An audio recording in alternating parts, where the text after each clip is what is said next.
सुबह का समय था। सभी दुकानें सज चुकी थीं। उसी समय शहर के सबसे बड़े बैंक, समृद्धि बैंक के दरवाजे की ओर एक बुजुर्ग व्यक्ति धीरे धीरे कदमों से बढ़ रहे थे, जिनका नाम था शंकर दयाल। जैसे ही दरवाजे के पास पहुंचे, दरवाजे पर खड़े गार्ड ने उन्हें ऊपर से नीचे तक घूरा। उसकी नजरों में साफ साफ लिखा था, तुम यहां क्या करने आए हो? शंकर दयाल जी ने उसकी तरफ ध्यान नहीं दिया और धीरे धीरे कांच का दरवाजा धकेलकर अंदर चले गए। अंदर जाते ही कर्मचारियों और ग्राहकों ने उन्हें अजीब नजरों से देखने लगे। सब उन्हें ऐसे देख रहे थे जैसे कोई गलत जगह पर आ गया हो। वह धीरे धीरे चलकर काउंटर की तरफ बढ़े। एक काउंटर पर पूछताछ लिखा था, जहां सुनीता नाम की एक 30 साल की महिला बैठी थी। सुनीता अपने काम से ज्यादा अपने फोन में व्यस्त थी। उसके चेहरे पर एक अजीब सी अकड़ थी। शंकर दयाल जी ने बहुत ही विनम्रता से कहा, बेटी, मुझे बैंक से पैसे निकालने थे। सुनीता ने अपनी नजरों से घूर कर देखा। एक बूढ़ा आदमी, साधारण धोती कुर्ते में, पैरों में घिसी हुई चप्पलें। सुनीता ने मन ही मन सोचा, पेंशन के 2-4 हजार निकालने आया होगा। उसने बेरुखी से कहा, तो निकालो, मैं क्या करूं? जाओ उस काउंटर पर, बेटी चेक से निकालने हैं। सुनीता ने एक नकली हंसी हंसते हुए कहा, ओह, हो चेक से? कितने निकालने हैं? 1000, 2000? मुझे 10 लाख रुपए नकद निकालने हैं। ये सुनते ही वह जोर जोर से हंसने लगी। उसकी हंसी इतनी तेज थी कि आसपास के लोग भी देखने लगे। क्या कहा? 10 लाख रुपए? अरे चाचा, सुबह सुबह मजाक करने आ गए क्या? तुम अपनी शक्ल देखी है आईने में? जिंदगी में कभी इतने पैसे एक साथ देखे भी हैं? भिखारी कहीं के, चलो निकलो यहां से। मेरा और बैंक का टाइम खराब मत करो। शंकर दयाल जी का चेहरा अपमान से लाल हो गया। उन्होंने कांपती आवाज में कहा, बेटी, तुम ऐसी बातें क्यों कर रही हो? मेरा खाता इसी बैंक में है, तुम बस एक बार चेक तो देख लो। सुनीता अब चिल्लाने लगी थी, मुझे नहीं देखना कोई चेक वेक। तुम्हारी हिम्मत कैसे हुई इतने बड़े बैंक में घुसने की? ये बैंक तुम जैसे भिखारियों के लिए नहीं है। यहां शहर के बड़े बड़े लोग आते हैं। तुम्हारी तो औकात भी नहीं है यहां खाता खोलने की। पता नहीं कौन चपरासी था जिसने तुम्हारा खाता खोल दिया। चलो निकलो यहां से, वरना गार्ड को बुलाकर धक्के मारकर बाहर निकलवा दूंगी। शंकर दयाल जी हक्के बक्के रह गए।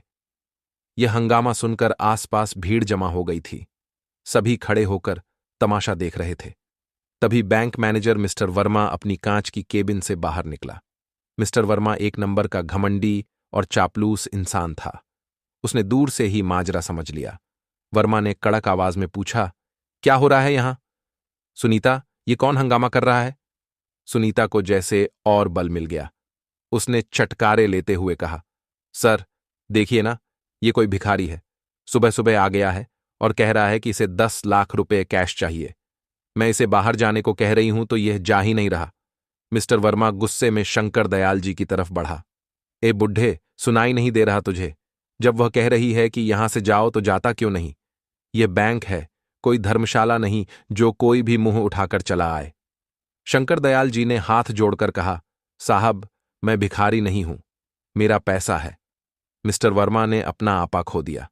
उसने आगे बढ़कर शंकर दयाल जी को जोर से सीने पर धक्का दे दिया। निकल यहां से। धक्का इतना जोरदार था कि 60 साल के शंकर दयाल जी अपना संतुलन खो बैठे और लड़खड़ाकर धड़ाम से जमीन पर गिर पड़े। उनकी पासबुक और चेक हाथ से छूटकर दूर जा गिरे। उनके सिर में हल्की सी चोट भी आई। एक पल के लिए पूरे बैंक में सन्नाटा छा गया। फिर मैनेजर गार्ड पर चिल्लाया, देख क्या रहे हो? उठाओ इसे और बाहर फेंको। पता नहीं कहां कहां से आ जाते हैं बैंक का माहौल खराब करने। गार्ड ने लपक कर शंकर दयाल जी की बांह पकड़े और उन्हें घसीटते हुए बैंक के दरवाजे से बाहर कर दिया। शंकर दयाल जी ने पीछे मुड़कर देखा। सुनीता विजयी मुस्कान के साथ उसे देख रही थी। मिस्टर वर्मा अपनी टाई ठीक करता हुआ वापस अपने केबिन में जा रहा था और बाकी ग्राहक वो सब ऐसे अपनी अपनी जगह लौट गए जैसे कुछ हुआ ही ना हो। बैंक के बाहर धूल और गाड़ियों के शोर के बीच शंकर दयाल जी जमीन पर बैठे थे। आंखों में बेबसी के आंसू थे। उन्होंने अपनी जिंदगी में बहुत मेहनत और ईमानदारी से पैसा कमाया था, लेकिन आज उनके ही पैसों ने उन्हें भिखारी बना दिया था। वह अब वहां से उठकर धीरे धीरे घर की ओर पैदल ही चलने लगे। हर कदम एक बोझ की तरह लग रहा था। घर पहुंचकर उन्होंने दरवाजा बंद किया और वहीं जमीन पर बैठ गए। वह बच्चों की तरह फूट फूट कर रोने लगे। काफी देर रोने के बाद उनका मन थोड़ा हल्का हुआ, लेकिन अपमान की आग अभी भी अंदर जल रही थी। उन्होंने सोचा कि क्या उन्हें रोहन को ये सब बताना चाहिए। वह अपने बेटे को परेशान नहीं करना चाहते थे, लेकिन फिर उन्होंने सोचा, अगर मैं चुप रह गया तो उन जैसे लोगों का हौसला और बढ़ेगा। उन्होंने कांपते हाथों से अपना फोन उठाया और रोहन का नंबर मिलाया। उस समय रोहन दिल्ली में एक बहुत बड़ी इंटरनेशनल डील की मीटिंग में था। करोड़ों का प्रोजेक्ट था। जैसे ही उसके पर्सनल फोन पर पिताजी का नाम चमका, उसने मीटिंग में बैठे लोगों से माफी मांगी। उसने फोन उठाया, हॉल से बाहर निकल गया और अपने अंदाज में कहा, हाँ पिताजी, सब ठीक है। आपने आज सुबह फोन नहीं किया, मैं चिंता कर रहा था। दूसरी तरफ से शंकर दयाल जी की भारी और भीगी हुई आवाज आई, हाँ बेटा, सब ठीक है। एक बेटे को अपने पिता की आवाज का जरा सा भी बदलाव पता चल जाता है। रोहन तुरंत समझ गया कि कुछ गड़बड़ है। पिताजी, आपकी आवाज ठीक नहीं लग रही, क्या हुआ? प्लीज बताइए। शंकर दयाल जी और खुद को रोक नहीं पाए। उन्होंने रोते रोते बैंक में हुई सारी घटना अपने बेटे को बता दी। कैसे उन्हें भिखारी कहा गया, कैसे मैनेजर ने उन्हें धक्का दिया और कैसे उन्हें गार्ड से बाहर फेंकवा दिया गया। जैसे जैसे रोहन सुनता गया, उसके चेहरे का रंग बदलता गया। फोन पर शंकर दयाल जी की सिसकियां सुनकर उसका दिल टूट गया। पिताजी, आप बस शांत हो जाइए, प्लीज आप रोइए मत। मैं अभी आ रहा हूं। नहीं बेटा, तू अपनी मीटिंग कर। मैं ठीक हूं, बस मन हल्का करना था, इसलिए बता दिया। नहीं। रोहन की आवाज में एक ऐसी दृढ़ता थी जिसे कोई काट नहीं सकता था। कोई मीटिंग, कोई डील मेरे पिता के सम्मान से बड़ी नहीं है। मैं पहली फ्लाइट से वापस आ रहा हूं। आप बस दरवाजा बंद करके आराम कीजिए। अब जो भी करना है मैं करूंगा। रोहन ने फोन काटा और वापस मीटिंग रूम में गया। उसने सबसे माफी मांगी। बिना किसी और की सुने वह मीटिंग से बाहर निकल गया। उसने तुरंत अपने असिस्टेंट को मुंबई की पहली फ्लाइट बुक करने को कहा और अपनी कार से सीधा एयरपोर्ट के लिए निकल गया। रास्ते भर उसके दिमाग में अपने पिता का रोता हुआ चेहरा और बैंक कर्मचारियों के घमंडी चेहरे घूम रहे थे। रोहन ने मन ही मन फैसला कर लिया था, वह उन लोगों को सिर्फ सजा नहीं देगा, बल्कि उन्हें एक ऐसा सबक सिखाएगा जो वह अपनी पूरी जिंदगी नहीं भूल पाएंगे। और यह सबक वह अपने तरीके से सिखाएगा, शांति से, लेकिन पूरी ताकत से। देर रात जब रोहन घर पहुंचा तो उसने देखा कि उसके पिता सोफे पर ही बैठे बैठे सो गए थे। उनके चेहरे पर अभी भी उदासी और थकान थी। रोहन ने धीरे से उनके कंधे पर हाथ रखा। शंकर दयाल जी हड़बड़ाकर उठ गए। अपने बेटे को सामने देखकर उनकी आंखों में फिर से आंसू आ गए। रोहन ने उन्हें गले से लगा लिया। बस पिताजी, अब और नहीं। आप आराम कीजिए, कल हम एक साथ उस बैंक में जाएंगे। शंकर दयाल जी ने कहा, नहीं बेटा, अब हमें वहां जाने की क्या जरूरत है। मैं उस बैंक में अब कभी कदम नहीं रखूंगा। रोहन ने उनके हाथ पकड़ते हुए कहा, जाना होगा पिताजी। यह सिर्फ आपके अपमान की बात नहीं है, यह उस घमंड को तोड़ने की बात है। हमें जाना होगा ताकि आइंदा वह किसी और के पिता के साथ ऐसा करने की हिम्मत ना करें, और हम वैसे ही जाएंगे जैसे आप आज गए थे, बिल्कुल साधारण कपड़ों में। शंकर दयाल जी अपने बेटे के चेहरे पर दृढ़ संकल्प देखकर चुप हो गए। अगली सुबह रोहन ने एक साधारण सी कॉटन की पैंट और एक मामूली सी शर्ट पहनी। पैरों में उसने भी चप्पलें डाल लीं। रोहन ने अपने ड्राइवर को भी छुट्टी दे दी थी। उसने एक ऑटो रिक्शा रोका और दोनों बैंक की तरफ चल दिए। बैंक में आज भी वही माहौल था, वही चमक दमक, वही अमीर लोग। रोहन और शंकर दयाल जी जैसे ही अंदर घुसे, कल की तरह ही सबने उन्हें घूरना शुरू कर दिया। रोहन ने अपने पिता का हाथ कसकर पकड़ लिया, जैसे उन्हें हिम्मत दे रहा हो। वह सीधे उसी काउंटर पर गए जहां सुनीता बैठी थी। सुनीता आज भी अपने फोन में लगी हुई थी। रोहन ने बहुत ही विनम्रता से कहा, मैडम, हमें पैसे निकालने हैं। सुनीता ने नजर उठाकर देखा। कल वाला बूढ़ा आदमी आज अपने साथ एक लड़के को भी ले आया था। उसने रौब से कहा, ओह, तो तुम फिर आ गए। आज अपने बेटे को भी ले आए हो शिकायत करने। सुनो, यहां कोई सुनवाई नहीं होगी, चलो निकलो यहां से। रोहन मुस्कुराया, मैडम, हम शिकायत करने नहीं आए हैं, हम पैसे निकालने आए हैं। ये मेरे पिताजी का चेक है, प्लीज इसे प्रोसेस कर दीजिए। सुनीता ने चेक हाथ में लिया और अमाउंट देखकर फिर से हंस पड़ी। कल बात मजाक कर रहा था, आज बेटा भी शुरू हो गया। 10 लाख कहां से लाओगे, इतने पैसे? जाओ, पहले अपने खाते में 10 रुपए तो जमा करवा लो, आसपास के लोग फिर से हंसने लगे। शंकर दयाल जी का चेहरा फिर से उतर गया, लेकिन रोहन बिल्कुल शांत था। उसने कहा, मैडम, आप बस एक बार कंप्यूटर में अकाउंट नंबर डालकर बैलेंस चेक कर लीजिए, आपकी सारी गलतफहमी दूर हो जाएगी। सुनीता ने चेक फेंकते हुए कहा, मेरे पास फालतू टाइम नहीं है तुम जैसे लोगों के लिए। जाओ, मैनेजर साहब से मिलो, वही करेंगे तुम्हारा हिसाब। उसने सोचा कि मैनेजर इन्हें भी कल की तरह ही धक्के मारकर निकाल देगा। रोहन ने शांति से कहा, ठीक है, हम मैनेजर साहब से ही मिल लेते हैं। वह अपने पिता को लेकर मैनेजर के केबिन की तरफ बढ़ा। केबिन के बाहर बैठे चपरासी ने उन्हें रोक लिया। कहाँ जा रहे हो साहब? साहब, अभी बिजी हैं। रोहन ने कहा, हमें उनसे मिलना है, जरूरी काम है। अपॉइंटमेंट है? चपरासी ने अकड़ कर कहा, नहीं, तुम दोनों जाओ, वहां बैठो जहां वेटिंग एरिया है। साहब, फ्री होगे तो बुलाएंगे। रोहन अपने पिता के साथ उस कोने में जाकर बैठ गया। वह देख रहा था कि कैसे अमीर दिखने वाले लोग बिना अपॉइंटमेंट के सीधे अंदर जा रहे थे और उन्हें कोई नहीं रोक रहा था। आधा घंटा बीत गया, 1 घंटा बीत गया। मैनेजर वर्मा अपनी केबिन से कई बार बाहर आया, दूसरे ग्राहकों से हंस हंस कर बात की, लेकिन उसने रोहन और उसके पिता की तरफ देखा तक नहीं। शंकर दयाल जी अब परेशान हो रहे थे। बेटा, चल यहां से, मुझे और अपमान नहीं सहना। रोहन ने उनका हाथ दबाया, बस 5 मिनट और पिताजी, सब ठीक हो जाएगा। 1 घंटे के इंतजार के बाद रोहन उठा। इस बार उसके चेहरे पर मुस्कान नहीं, बल्कि एक चट्टानी दृढ़ता थी। वो चपरासी को नजरअंदाज करता हुआ सीधा मैनेजर के केबिन का दरवाजा खोलकर अंदर चला गया। मिस्टर वर्मा किसी से फोन पर हंस हंस कर बात कर रहा था। अचानक किसी को बिना इजाजत के अंदर आया देखकर वो भड़क गया। उसने चिल्लाकर कहा, तमीज नहीं है क्या? बिना पूछे अंदर कैसे आ गए? रोहन वर्मा की टेबल के सामने आकर खड़ा हो गया। शंकर दयाल जी भी डरते डरते उसके पीछे आ गए। रोहन ने ठंडी आवाज में पूछा, आप मिस्टर वर्मा हैं? इस ब्रांच के मैनेजर? हां, मैं ही हूं। तुम कौन हो? वर्मा तुरंत चिल्लाने लगा, और तुम्हारी हिम्मत कैसे हुई मेरे केबिन में घुसने की? सिक्योरिटी, सिक्योरिटी को बुलाने की जरूरत नहीं है मिस्टर वर्मा, वो आपकी मदद नहीं कर पाएंगे। रोहन की आवाज इतनी शांत और गहरी थी कि वर्मा एक पल के लिए झिझक गया। वर्मा अब थोड़ा घबरा गया था। क्या मतलब है तुम्हारा? तुम चाहते क्या हो? रोहन ने अपनी जेब से वही 10 लाख रुपए का चेक निकाला और उसे टेबल पर वर्मा के सामने रख दिया। मैं चाहता हूं कि आप ये ट्रांजैक्शन पूरा करें।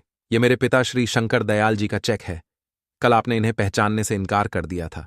वर्मा ने चेक और फिर शंकर दयाल जी के चेहरे को देखा।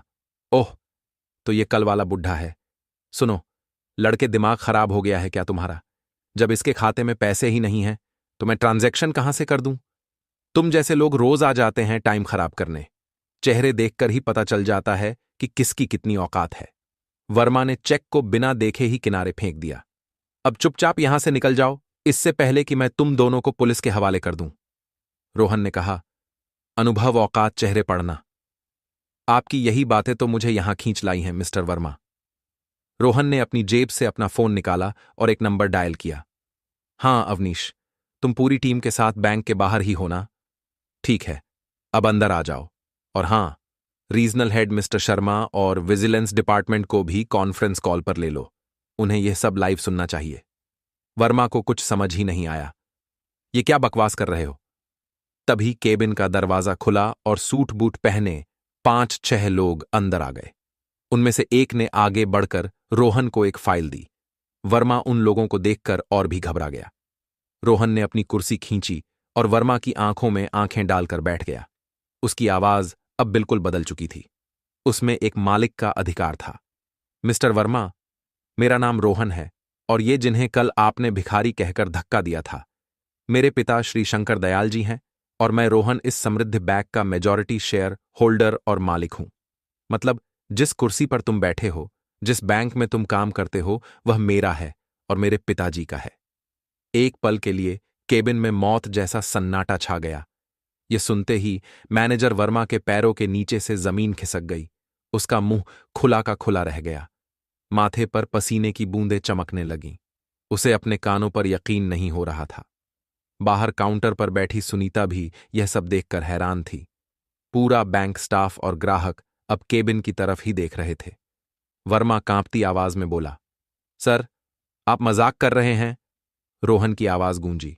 मजाक तो कल आप लोगों ने मेरे पिता के साथ किया था, जब आपने उन्हें भिखारी कहा था, जब आपने उन्हें धक्का देकर जमीन पर गिरा दिया था, जब पूरी दुनिया तमाशा देख रही थी। रोहन ने अपने साथ आए एक आदमी को इशारा किया। उसने एक लैपटॉप खोला और उस पर कल की सीसीटीवी फुटेज प्ले कर दी। पूरी घटना एक एक पल साफ साफ दिख रहा था। सुनीता की हंसी, वर्मा का धक्का, गार्ड का घसीटना, सब कुछ। ये फुटेज अब से कुछ ही मिनटों में हेड ऑफिस और न्यूज चैनलों तक पहुंच जाएगी मिस्टर वर्मा, और आपकी बर्खास्तगी के पत्र भी तैयार है। वर्मा अब लगभग रोने वाला था। वह अपनी कुर्सी से उठा और सीधा शंकर दयाल जी के पैरों में गिर पड़ा। सर, मुझे माफ कर दीजिए। मुझसे बहुत बड़ी गलती हो गई। मैंने आपको पहचाना नहीं। मैं गधा हूं, मैं जानवर हूं। प्लीज मेरी नौकरी मत लीजिए सर। मेरे छोटे छोटे बच्चे हैं। शंकर दयाल जी का दिल पसीज गया। उन्होंने रोहन की तरफ देखा, लेकिन रोहन की आंखों में कोई रहम नहीं था। जब तुम मेरे पिता को धक्का दे रहे थे, तब तुम्हें भी अपने बच्चे याद नहीं आए? माफी? तुम माफी किस बात के लिए मांग रहे हो? मुझे और मेरे पिता को पहचानने के बाद, या उस अपमान के लिए जो तुम हर उस गरीब और साधारण दिखने वाले इंसान के साथ करते हो जो तुम्हारे बैंक में आता है? रोहन खड़ा हुआ और उसने सुनीता को अंदर बुलाने का इशारा किया। सुनीता डरते डरते, कांपते हुए अंदर आई। उसकी आंखों में आंसू थे। रोहन ने कहा, मैडम, आप तो चेहरे पढ़कर औकात बता देती हैं। बताइए, आज मेरे चेहरे पर आपको क्या दिख रहा है? सुनीता कुछ नहीं बोली, बस रोती रही। आप दोनों को सिर्फ इसलिए नहीं निकाला जा रहा कि आपने मेरे पिता का अपमान किया। आपको इसलिए निकाला जा रहा है क्योंकि आप उस कुर्सी के लायक नहीं हैं। बैंक का काम सिर्फ पैसे का लेन देन करना नहीं होता। उसका काम होता है लोगों को सेवा देना सम्मान के साथ, और आप दोनों ने इस बैंक के नाम और भरोसे को मिट्टी में मिला दिया है। रोहन ने अपने सीईओ की तरफ देखा और कहा, इन दोनों के टर्मिनेशन लेटर दो, और 7 गार्ड को भी। मैं अपनी बैंक में ऐसे लोगों को एक पल भी बर्दाश्त नहीं कर सकता। फिर वह पूरे बैंक स्टाफ की तरफ मुड़ा, जो अब तक केबिन के बाहर जमा हो चुके थे। आज जो हुआ वह आप सबके लिए एक सबक है। इंसान की कीमत उसके कपड़ों से नहीं, उसके किरदार से होती है। ग्राहक भगवान होता है, चाहे वह फटे कपड़ों में हो या सूट बूट में। अगर आज के बाद मुझे इस ब्रांच में किसी भी ग्राहक के साथ बदसलूकी की शिकायत मिली, तो सिर्फ नौकरी नहीं जाएगी, मैं उसके खिलाफ कानूनी कार्यवाही भी करूंगा। पूरे बैंक में पिन ड्रॉप साइलेंस था। अंत में रोहन अपने पिता के पास गया। उसने उनके कंधे पर हाथ रखा। शंकर दयाल जी ने वर्मा की तरफ देखा और बस इतना कहा, बेटा, हमने यह बैंक लोगों की मदद के लिए बनाया था, किसी का अपमान करने के लिए नहीं। याद रखना, दौलत आज है, कल नहीं रहेगी, लेकिन इंसानियत और संस्कार जिंदगी भर साथ देते हैं। यह कहकर रोहन अपने पिता को सहारा देकर बैंक से बाहर निकल गया। आज जब वो बाहर निकल रहे थे तो पूरा स्टाफ और सारे ग्राहक सिर झुकाए सम्मान में खड़े थे। बाहर आकर शंकर दयाल जी ने एक गहरी सांस ली। आज उनके आंसू अपमान के नहीं, बल्कि गर्व के थे। उन्हें गर्व था अपने बेटे पर, जिसने न सिर्फ अपने पिता का सम्मान वापस दिलाया, बल्कि पूरी व्यवस्था को एक जरूरी सबक भी सिखाया। दोस्तों, आपको यह कहानी कैसी लगी? हमें कमेंट्स में जरूर बताएं। और अगर आपको यह कहानी पसंद आई तो हमारे वीडियो को लाइक करें, शेयर करें और हमारे चैनल को सब्सक्राइब करना ना भूलें, क्योंकि आपके सपोर्ट से हमें और भी बेहतरीन कहानियां लाने की प्रेरणा मिलती है। ये कहानी केवल मनोरंजन और शिक्षात्मक उद्देश्य से बनाई गई है। वीडियो में दिखाए गए सभी पात्र, नाम, घटनाएं और स्थान पूरी तरह काल्पनिक हैं। इनका किसी भी व्यक्ति, संस्था या वास्तविक घटना से कोई संबंध नहीं है। यदि किसी समानता का अनुभव होता है तो वह सिर्फ संयोग मात्र है। इस वीडियो का उद्देश्य किसी की भावनाओं को ठेस पहुंचाना या किसी की छवि को प्रभावित करना नहीं है। हमारा मकसद केवल समाज में सकारात्मक सोच और सीख फैलाना है। धन्यवाद। जय हिंद।